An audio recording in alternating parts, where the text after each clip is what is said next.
واتقوا الله حق تقاته ولا تموتون إلا وأنتم مسلمون يا أيها الناس اتقوا ربكم الذي خلقكم من نفس واحدة وخلق منها زوجها وبث منهما رجالا كثيرا ونساء واتقوا الله الذي تساءلون به والأرحام إن الله كان عليكم رقيب يا أيها الذين آمنوا اتقوا الله وقولوا قولا سديدا يصلح لكم أعمالكم ويغفر لكم ذنوبكم ومن يطع الله ورسوله فقد فاز فوزا عظيما وخير الكلام كلام الله وخير هدي نبينا محمد صلى الله تعالى عليه وسلم وشر الأمور محدثاتها وكل محدثة بدعة وكل بدعة ضلالة وكل ضلالة في النار فليعوذ بالله من ذلك.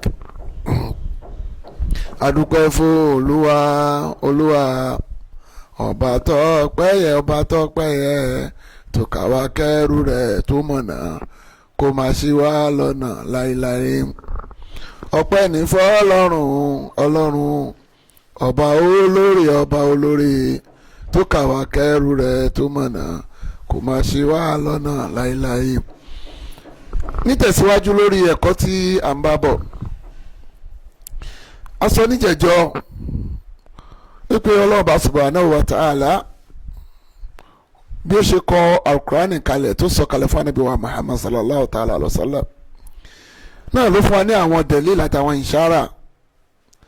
ó sì sọ fún wa pé àwọn èèyàn méjì a gbọ́dọ̀ fi ṣẹ̀mí wọn, a gbọ́dọ̀ fi ṣeré nínú ayé. Ànábì wa Ibrahim alayhi salatu wa salam òpó ni, abul anbiya ni, bàbá àwọn ànábì ọlọ́ọ̀bá ni, tó gbé látara rẹ̀ láti rí Ismail ló bí Yakub, àmì láti rí Isaac ló bí Yakub, látara Yakuba àwárí ọmọ méjìlá àtúgbò wọn jẹ́ ànábì ọlọ́run. látara ànábì wa Ismail láti rí ànábì wa Muhammad sallallahu ta'ala alayhi wa sallam. ọlọ́wà ní bismillahir rahmanir rahim laqad kana lakum fi Ibrahima uswatun hasana. àwòkọ́ṣe tó dáa jù ó wà lára Ànábì wa Ibrahim nípa atawhid ìmọ̀lọ́balẹ̀yọ̀ kan. oṣù tá a wà yìí Zulhijja, wọ́n gun àràfà alágbára Ọlọ́run ní yomul khamis ọjọ́ Thursday, aṣọ́nù lọ́jọ́ Friday. iṣẹ́ ájí ò lè pé tí o bá sọ ọ̀rọ̀ Ànábì wa Ibrahim ń bẹ̀. ọlọ́ba ní nígbà tẹ́ bá wọnú Kaaba, lára àwọn àmì inú Kaaba ní mọ̀kọ́mọ̀ Ibrahim, ààyè tí Ànábì Ibrahim dúró sí tó ti mọ̀ Kaaba. So as a Muslim, your lifestyle cannot be complete. You cannot comprehend Islam without knowing the lifestyle of Prophet Ibrahim alayhi salatu wasalam, because Allah said is embodiment of fear, embodiment of consciousness of Almighty Allah. You fear Almighty Allah, you obey Almighty Allah, and you follow all the instructions of Almighty Allah. When you're talking about monotheism, Allah said when you enter into Haram in Makkah Mukarramah, you are going to see a sign, a place, the station of Ibrahim, where he stood when he was building Kaaba. Ànábì wa Ibrahim kan náà lóṣù àwọn ọ̀sán pété bá fẹ́ ṣe àsàlátù fún mi, ara rẹ̀ ní ẹgbà kẹfì ṣe àsàlátù fún mi Muhammad. wọ́n sọ pé bismillahir rahmanir rahim inna Allaha wa malaikatahu yusalluna ala nabi ya ayyuhal ladhina amanu sallu alayhi wa sallim taslima. ọlọ́ba ní èmi Ọlọ́run àtàwọn màláíkà mi à ń ṣe kẹ́gẹ́ fún Ànábì Muhammad, à ń ṣe ìkẹ́gẹ́ fún Ànábì Muhammad. ẹ̀yin onígbàgbọ́ òdodo, ẹ̀yin tọrọ, ẹ̀yin kẹ́ tọrọ, èmi ò nílò láti tọrọ, gbogbo ìkẹ́ àti gàdọ̀ èmi Ọlọ́ba ló wà. He said, I, Allah, and my angel, we are sending blessing on old Prophet Muhammad. But you, believer, seek, ask for my blessing on old Prophet Muhammad sallallahu alaihi wasallam. So Allah does not need to ask or seek from anybody, because Allah has everything. And they asked the Prophet sallallahu alaihi wasallam, how do we seek blessing of Allah on you? Báwo ni ká ṣe tọrọ ìkẹ́ àti ìgẹ́ Ọlọ́run fún wa Muhammad? Nabi de kọ́ wọn. Wàhálà tó ń kó ẹ̀sìn lẹ́ni, wàhálà ìyá aládàáda lẹ́ni, wallahi alazim. The problem we are facing today in Islam is problem of innovation.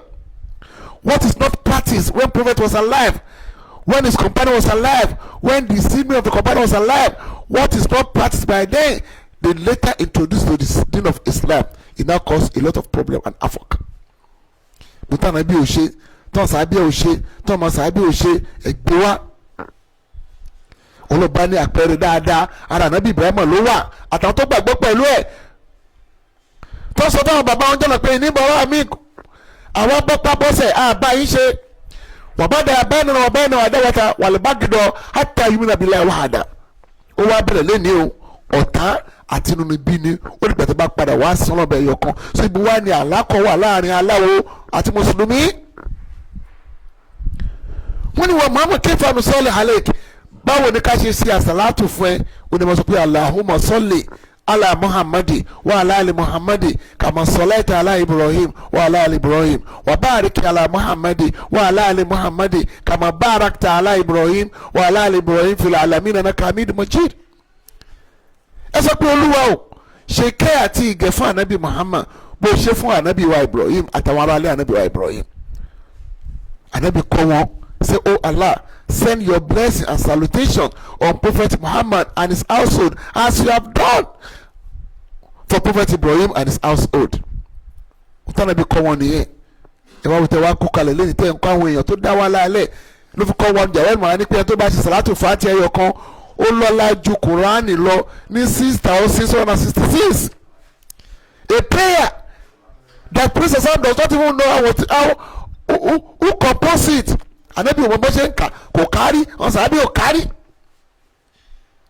Ànábì Ibrahim Ànábì rìfáàsì wọn ló bẹ̀rẹ̀ láàrin wa látẹ̀ní lọ ọ̀tá àti nínúbí ni ó dìgbà tó bá padà wá sọ́dọ̀ Ọlọ́run ń tà ń sọ nìyẹn ìwọ bá àwọn fáwọn abàjẹ́ délé ní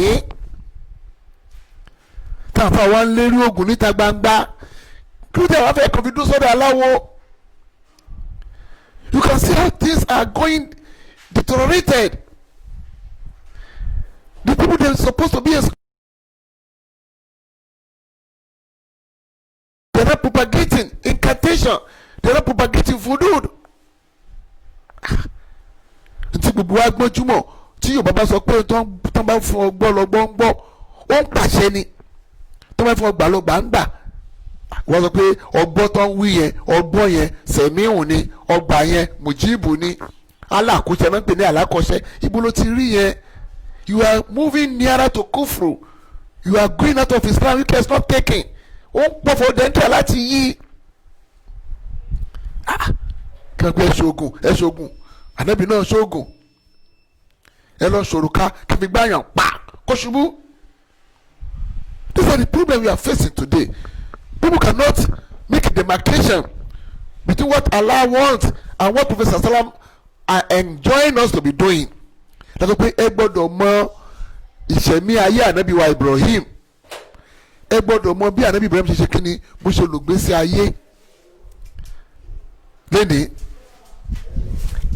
tó bá di ọjọ́ Yamul Khamis àwọn yà péjọ sí Arafa láti bá a ṣe wàyí sìn ẹ tẹ́ bá gbọ́ kẹsẹ̀tì láti bá a ṣe wàyí sìn yín àwọn tẹ́ wọ́n máa kà tamid tahlil àti kíni àti tekbir. Ànábì ní kò ṣiṣẹ́ olóore tó ga jù nínú oṣù yìí kọjá ọjọ́ mẹ́wàá yìí lọ. Subhanallah walhamdulillah wala ilaha illallah Allahu akbar la ilaha illallah wahdahu la sharika lahu lahul mulku wa lahul hamdu wa huwa ala kulli shay'in qadir. Tàbá wà ní Arọ́fà náà òun ní ká kájù. Ẹ má rojọ́ ẹ má ṣe kíní kan ẹ má wá ajé tó ti máa lọ jókòó sí máa eré orí ìtàgé. Torí pé ọjọ́ mẹ́wàá yìí ọjọ́ àlùbáríkà ni àmọ̀tàn gbèsè Ànábì wa Ibrahim torí pé òun ló jẹ́ ká mọ̀ pé tó ń pè ní ẹbọ ohun tí ò lágbára rárá ni tàti sọ sẹ́yìn. Àkọ́kọ́ a gbọ́dọ̀ mọ̀ yí pé Ànábì Ibrahim ọlọ́ba ní òun làpẹrẹ gbàgbọ́ nítorí kí ni wà á tàkàṣà Ibrahim halila mo mú ní ọ̀rẹ́ ayò mi. Your Islam is incomplete if you cannot understand the life of Prophet Ibrahim alayhi salatu wa salam. Káwa mú mẹ́ta wá ìrọ̀wọ́ ẹ̀kántà ìlọ́wọ́ ẹ̀kántà sọ́tọ̀ àmbíyá ẹ̀ ńlá sọ́fà no encounter with the mushrikun. His encounter with the polytheist. Nígbà tó ti bá wọn ṣe lecture tó ti fọlọ́ bá wọn wọ́n pé yá àbátì ìwọ bàbá mi kí ló dé tó fi sin nǹkan máa láyè smáwò wàlá yóò sírù wàlá yẹn fáwà kí ló tó fi sin tí ò ríran ohun tí ò gbọ́rọ̀ tí ò lè ṣe ní láǹfààní kankan. Bàbá ni wàjá náà lé àbá àná àbá bàbá tó ń ṣe ni. He said, my father, why did you worship something that cannot see, that cannot hear, that cannot do you any favor nor bad or cannot cause hardship unto you? Baba said, we met our father doing it. Maybe your father doesn't have guidance.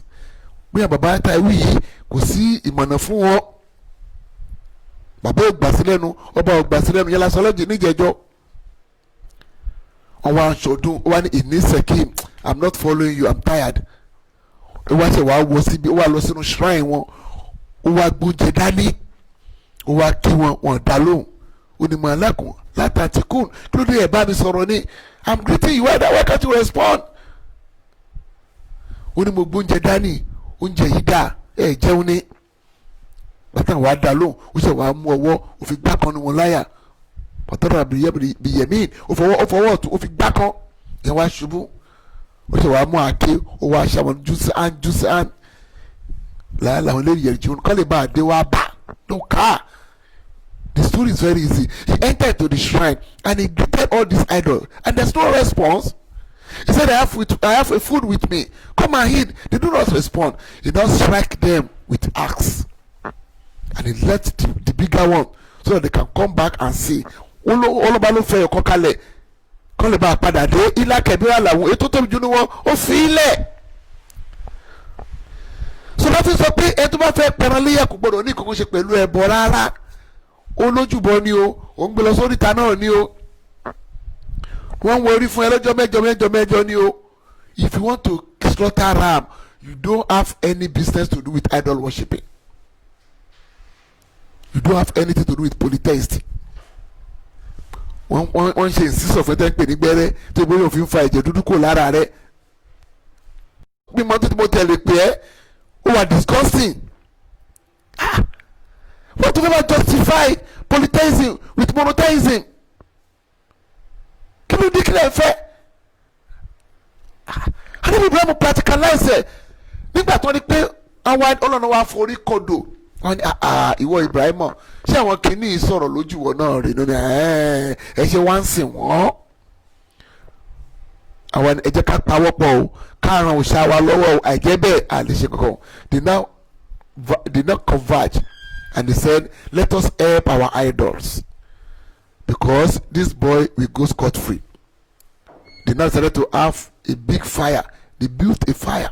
Wọ́n wá da iná tó tóbi. Wọ́n wá tọ́ iná tó tóbi.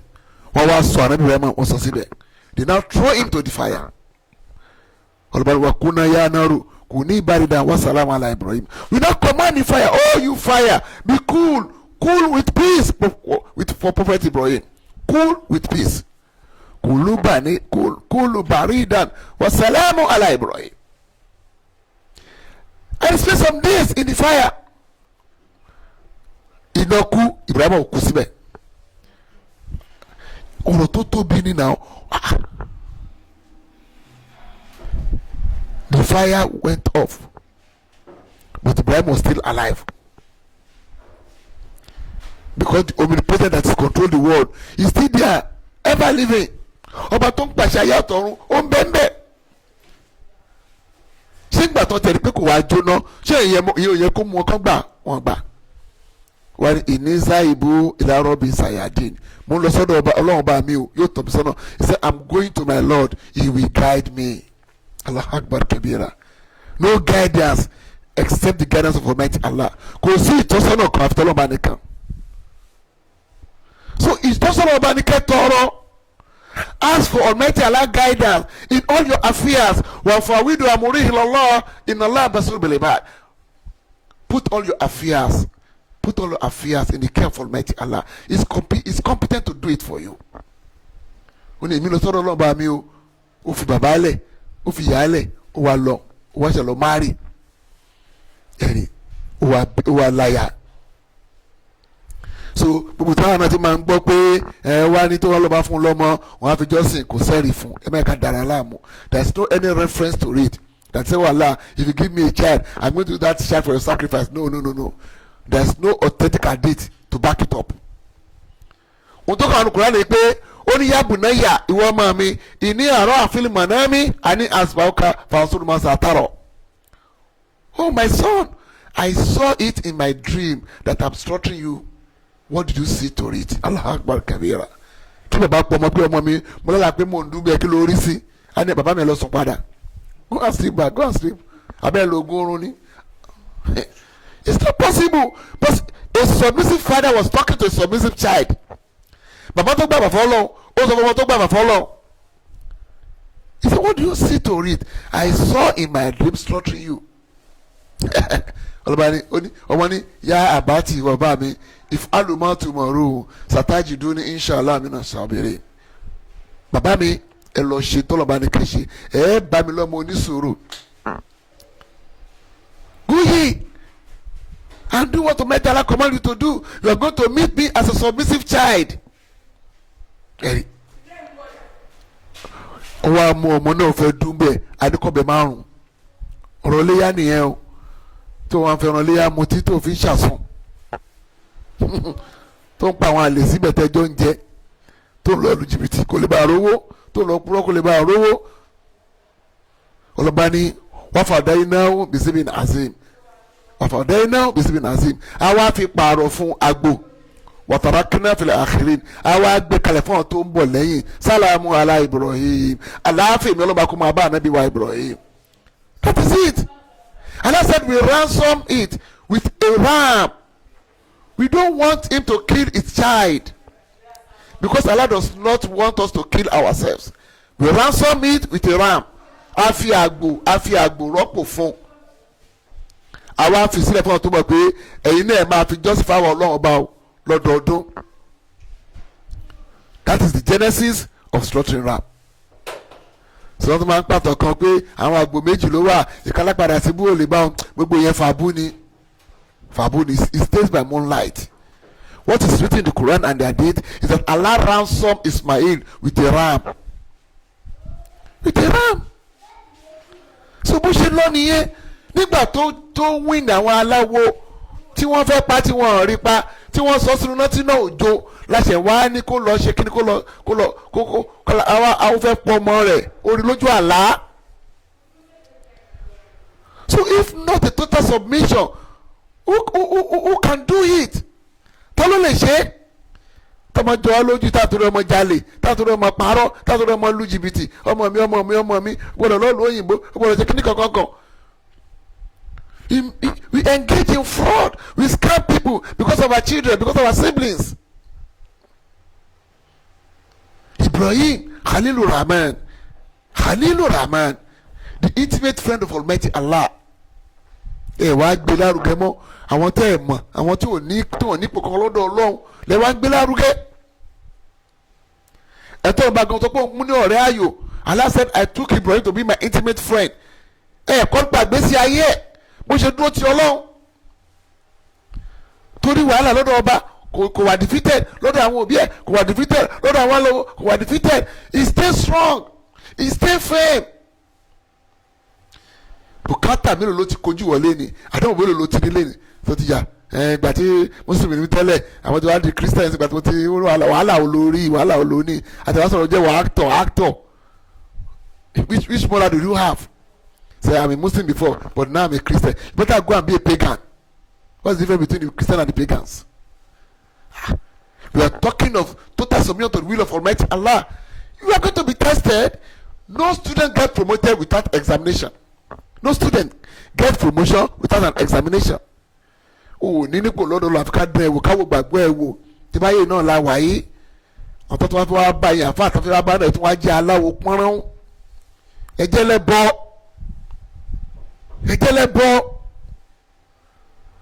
Kẹ́tà máa rí àwọn èèyàn jẹ́.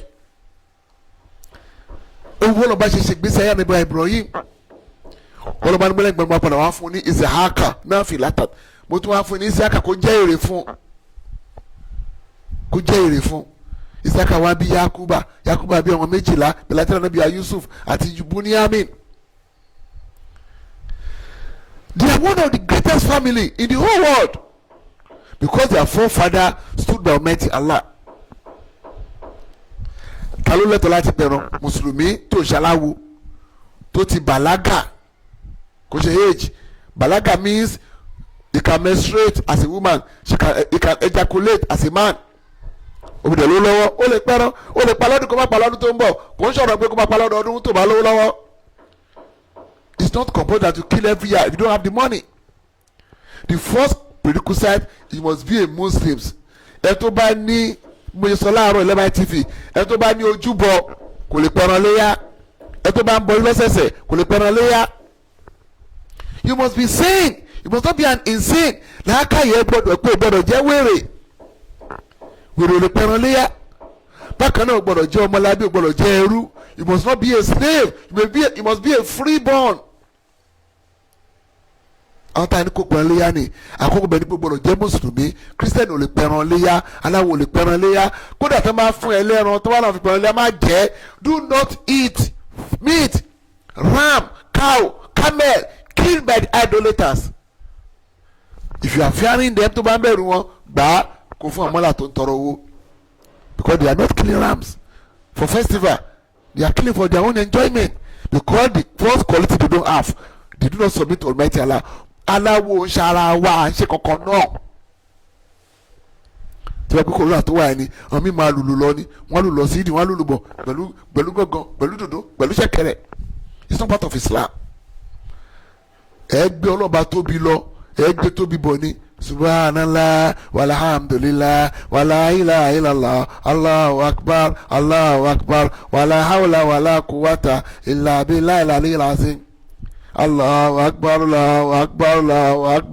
la ilaha illallah Allahu akbar walillahil hamd. Allahu akbar kabira walhamdulillahi kathira wa subhanallahi bukratan wa asila la ilaha illallah wahdahu. Ema kalabe.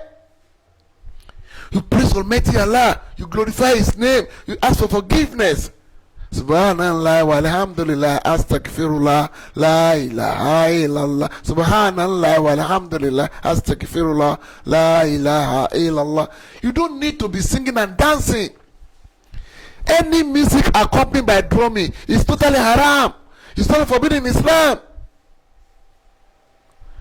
You see, this is a religion that has its do's and don'ts. It has a code of conduct. Islam only you cannot plan or your fear, you cannot bring your own innovation to it. It spoils everything.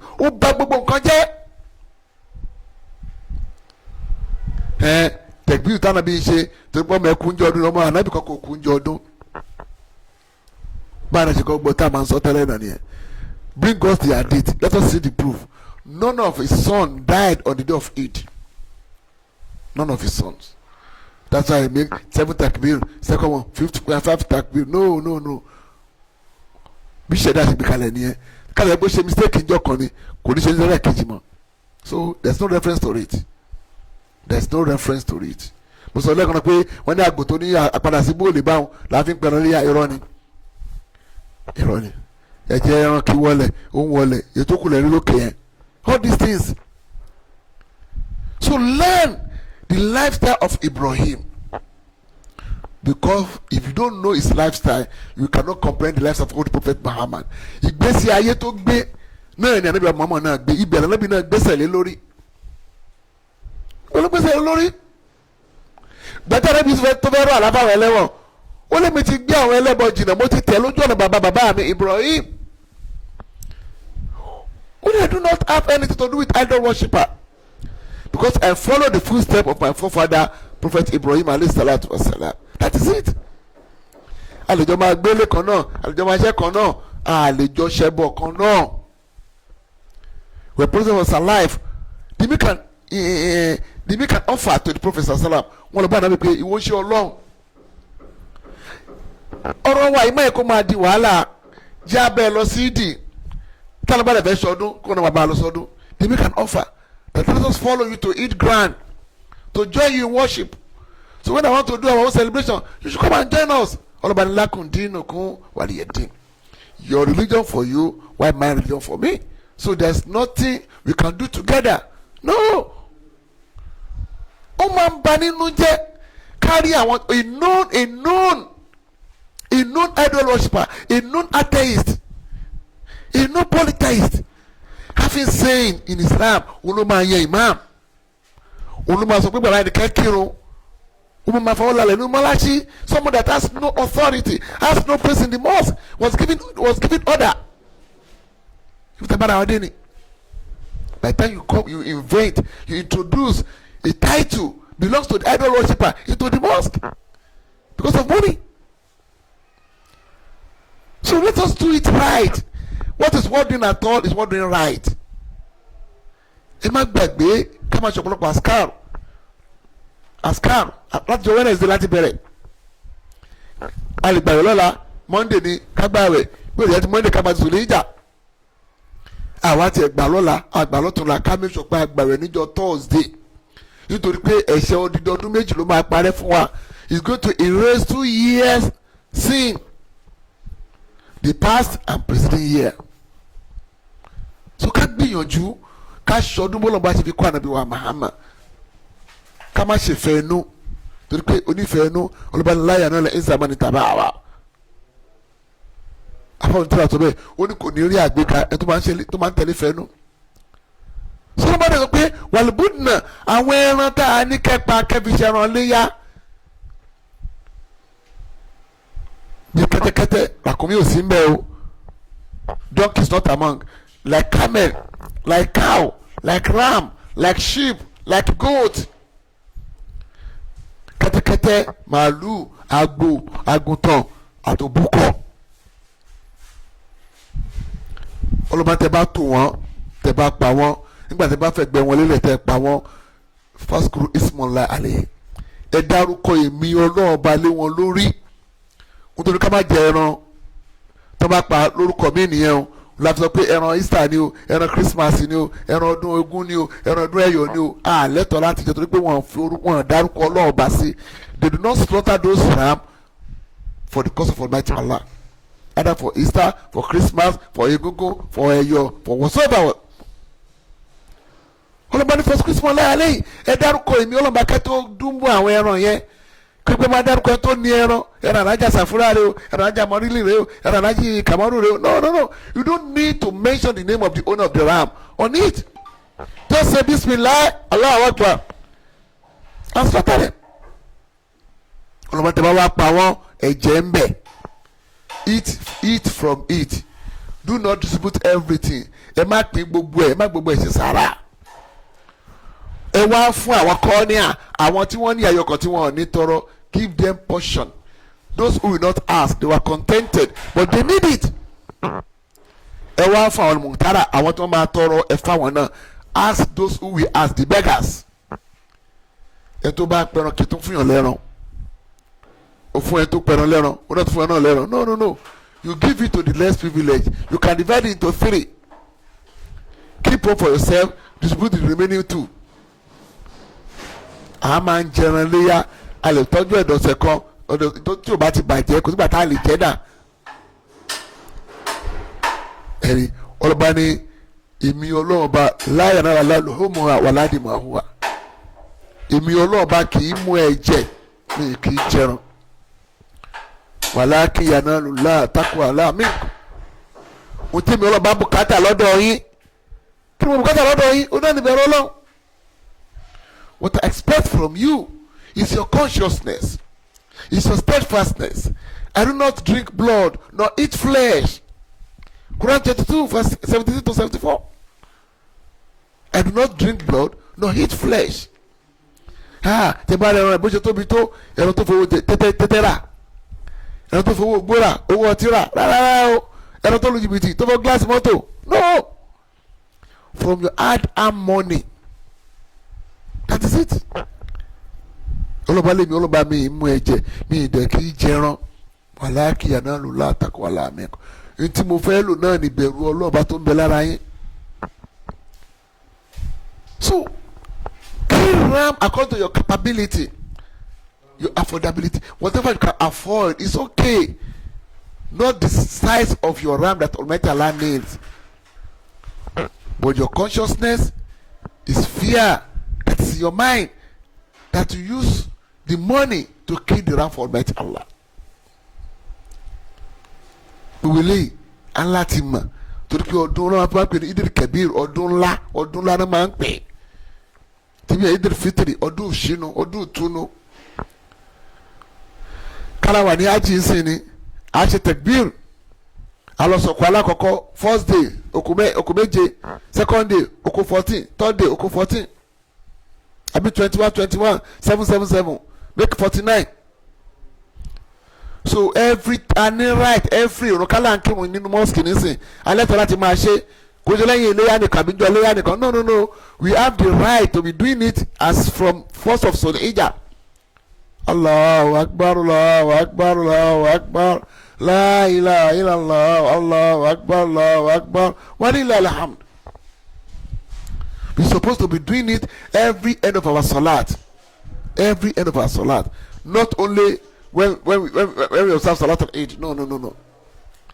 So my brother, my sisters in Islam, Abiolong, ko bani bada lo ko ma dalu angbaya. Very, very important to know more about Islam. And that is why we are calling for your support on this program. We will tell you the truth. We have program every Sunday, 10:30 to 11. 10 to 10:30 on MTV. Here is another one for you. 5 to 6. On Friday, 10:30 to 11 at 103.5 on radio.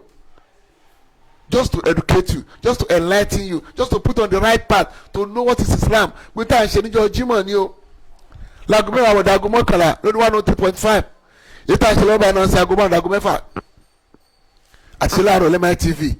Lórí kẹ́sìn lè bá yé yín ni. Abẹ́ Ọlọ́run ọba tó ní agbára àti ògo lọ́dọ̀. Ètò wà ń ta iná Ọlọ́run máa bá wa ká kúrò. Kò sẹ́ni tó lè ká kúrò lẹ́yìn Ọlọ́run ọba. Káwa náà ká má ìwà ìmẹ́lẹ́. Sẹ́dátà Aisha radhiyallahu anha ìyàwó Ànábì wa Muhammad Ọlọ́run bá nífẹ̀ẹ́ sí iṣẹ́ tá a máa ń ṣe ní gbogbo àkóyà kékeré. Ó kéré jù àní o máa gbá aago ẹ̀sán aago 5 ìdájí. Tàjúdù ò tí ì parí láago 5. Ọ̀dọ̀ bá pẹ́ salatu khairu minan nawm. The night prayer, you can observe it until 5 a.m. Because normally right now, Salatul Fajr, it appears 5:17. So, if you don't have ulcer or any abdomen issue, you can be fasting on Thursday, you can be fasting on Monday. Just to seek for the forgiveness of Almighty Allah. Make sure that you have something doing constantly to Allah. Ní nǹkan tó máa ń ṣe ní gbogbo àfọlọ́ ọba ẹlẹ́dàá. Bákan wà lásán without doing nothing. Because ẹ tó bá ń kọlẹ̀ gbẹ́yà wọ́n á ṣílẹ̀kùn yẹn fún. So started knocking the door for Almighty Allah for His protection, for His mercy, for His blessing, for everything. He has it. Ẹ wo gbogbo tá à ń face lẹ́nìí because of our iniquity. Nítorí àìṣedéédé wa náà ni. We are not loyal to Almighty Allah. We are not submissive to Almighty Allah. We are not obedient unto Him. Mo ti etí kì í gbọ́ tẹ́lẹ̀ kọkùnrin máa fọkùnrin kọkùnrin máa fọbìnrin ṣìnà ò jẹ́ nǹkan kan àwọn èèyàn mú bó ṣeré àwọn èèyàn mú títẹ̀rẹ̀ tẹ́tẹ́ wọ́n chẹ́kẹ̀. Ìyàwó náà ní ọkọ náà tọ́jú ìyàwó ọmọ ògbọ́ ti bàbá àbòtí ẹ̀ mọ́tọ́ mi bá wà. We have what they call nonchalant attitude. People are so happy to be pleased with other ordinary people, a mortal like them. You know when you don't care, you fair one. You call them any fair one. Bàṣẹ ń pariwo tó, ẹ má lọ wọṣẹ́, ọ̀nà lẹ́ni sí. Ẹ wọ ọdún tá a wà yìí, kí ni àti ìgbádùn bẹ́ẹ̀? Kọjá pẹ́ lọ́mọ fún alálàáfíà, àpàdé corona. Nobody knows tomorrow. Do not consult soothsayer and fortune teller. They were liars, they were scammers, they were fraudsters. You have to watch us a lot. You have to kill Nijamansi. Tell about Jolobani. So what we are doing for our own sake. Allah is self-sufficient. That's why he called himself Al-Ganiyu. Al-Ganiyu, Ọba tó rọrọ̀, who does not need anybody to support him in anything. Kò ní ìdẹ̀ni kò ràn lọ́wọ́ rárá. Nísìnyí àwọn àmì ìgbìkẹ́ ràn wá lọ́wọ́ bí account number wa o First Bank ni o wọ́n dín Nàjàlá 307-57-64178 all about need there. America's Dara Venture, Keystone Bank 10 in 4 places 19658. It is we that we need your money to continue to continue this program for continuity. So ẹ̀yin bàbá ẹ gbìyànjú ẹ kọ́ àwọn ọmọ yín lẹ́sìn pàtàkì ẹ sọ̀tàn àwọn èèyàn rẹ̀ fún wọn bí Ànábì wa Ibrahim bó ṣe dúró títí ṣiṣẹ́ ti Ọlọ́run tọ́lọ́dẹ̀ ṣe kíni tó san lẹ́sàn ẹ̀mọ́ tó ṣe fún ni ó ní ìníjà lukali náà ṣe imama. I made you to be the first student, the head, the leader of all mankind. Jailuk náà ṣe imama. You can imagine how many human beings on this planet Prophet Ibrahim, according to our belief, is the leader of all mankind because he submit himself to Almighty Allah. Hey mama wa, ó wà ká fẹ̀yìn lálùjánnà náà o, ó wà ká náà wà jánnà àtàwọn àtẹ̀yìn ẹni wọ náà o, ẹ gbọ́dọ̀ sí wa lẹ́nu o, ẹ má ṣorí kókè, ẹ má ṣàṣejù o, ẹ má kọ́kọ́ yín sí gbèsè, ẹ má lò fẹ́ nú, kọ́kọ́ yín fẹ́yàwó gbọ́dọ̀ di wàhálà, ṣé kó máa wá ṣe ṣìnà lẹ́ nífẹ̀ẹ́ sí ni. Gbọ̀ngàn kéékèèké la wá mú kákákákáká ká má gbé culture gorí ẹ̀sìn ju gbogbo nǹkan lọ, ó ju gbogbo nǹkan lọ. Tabaku sí àkú náà nìyẹn, kí ni ó kù wá kù ẹ̀sìn náà ń pè ní wà, ẹ̀sìn ló ń jẹ́ wà, ẹ̀sìn ló ń jẹ́ ìwà. It is that is called character, good behaviour. It is religion that can bring it for you. Ẹ̀sìn ló máa mú ìwà dáadáa wá fún ẹ. So tẹ́fọ́lẹ̀ fẹ́ gbé nǹkan lè fáwọn èèyàn káfíńlá ká ìgbẹ́ palẹ̀ ọ̀pọ̀lọpọ̀ nǹkan lẹ́yìn táwọn èèyàn ń takò ẹlòmíì kò expose kò béèrè ẹlòmíì kò máa la ìjọba kò máa la Ọlọ́run kò máa la àwọn òbí ẹ̀.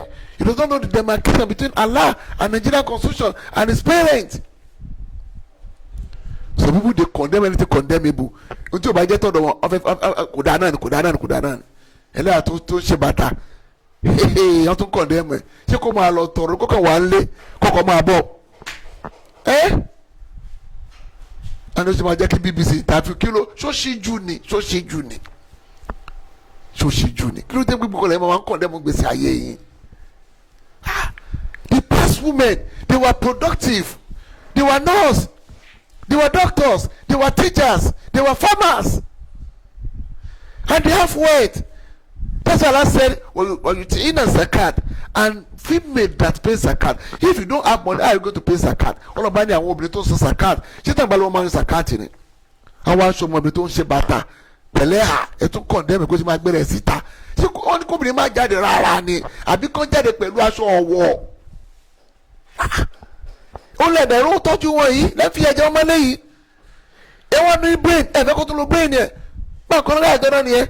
Ọmọ oníkàwé tó máa wá ní di dókítà obìnrin ọmọ àwọn sọ̀rọ̀ sẹ Dr. Maimuna ọlọ́mọdébà fọ̀rún kẹlẹ́ ni she's no more. You don't allow your own daughter to go to school and when you have a problem you are looking for female doctor. Ìmọ̀ àwọn doctor obìnrin ṣé tó ń bá lọ kàwé máa di doctor. Ẹ má máa ní àwọn èrò rí kékeré. Mẹ́kọ̀ọ́ lẹ́mọ̀ fìdásà àmọ̀sá náà nìyẹn Mr. Oníkó lọ rí ìdí lọ ṣé kò wá padà wí nílé ni. Women can be productive. Allow them to use their brain. Allah created them to be productive, to be useful to the ummah, not to be sitting down and producing children. No, they have their role to play. One new contribution to society. You mean a engineer? You mean a doctor? You mean a doctor? Or a accountant? They can be useful. So somebody who does no. Ìmí ò dẹ́sẹ̀ mọ́jú kò mọ kéwù náà kí ló fẹ́ kọ́ mẹ́ ayọ̀ ọmọ lọ sílé káwọn afọ ní bídà náà ni. If àwọn òbí ò bá lè train ẹ̀ tó fi wọlé ẹ̀ wọ́n náà train ẹ̀ kó gbé kó tẹ̀yìn bá ṣe ni wọ́n máa condemn. You don't condemn everything. Kí ló mú bẹ̀ pé wọ́n interview bá ẹlẹ́yà máa rèé ló ń ṣe bàtà ló dáa báyìí ó dẹ̀ sọ ọdí tó fi ń ṣe é kò dẹ̀ ṣíjú kódà kò sí ohun. Why are we fond of condemning everything? That's the problem we are facing today. We call ourselves names. Even we call those of us who say we are on the path of the Sunnah. If I don't believe in your affair, then I'm being condemned. So we go to them that if you make salam to them, they will not respond. To buy salam kò ní dá padà. Fún àǹfààní ara ẹni gbèsè ló jẹ yẹn. So ká má tún lọ sórí ibòmíì. Ìgbésẹ̀ Ànábì Ibrahim la tún gbéyàwó lẹ́nì ládẹ̀ fìtì. Àṣọdún ọlọ́njẹ́ ká ṣọdún ayọ̀. Tábà ń lọ sí Eid. Àwọn tábà máa ráyè lọ sí Eid. Tí stéètì bá gba aláyè. Ká fọ Ọlọ́run bá mọ́ lọ. Tábà ń bọ̀ náà ká fọ Ọlọ́run bá mọ́. Ká jókòó sílé wa. Ká dúró pẹ̀lú àwọn ọmọ wa. Lọ́sẹ̀ tó mọ̀ lágbọ́ Ọlọ́run á máa tẹ̀síwájú.